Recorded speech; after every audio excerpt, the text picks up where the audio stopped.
I am ready. Serbisyong totoo ng GMA News.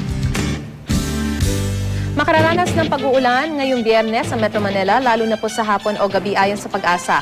Isolated rain showers lang ito. Ganito rin po ang babating panahon sa iba pang bahagi ng Luzon. Base sa datos na nakalap ng Weather Central, ang dulong Hilagang Luzon magkakaroon ng mahihinang ulan na ayon sa Pag-asa ay epekto ng diffuse tail end ng isang cold front. Inaasahan din ang panakanakang ulan sa buong Visayas. At may hinang pag-ulan naman sa Mindanao.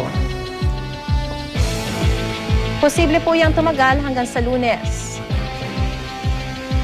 Para sa iba pa naming weather updates, bumisita lamang sa GMA News online website o i-like ang GMA Weather Facebook page.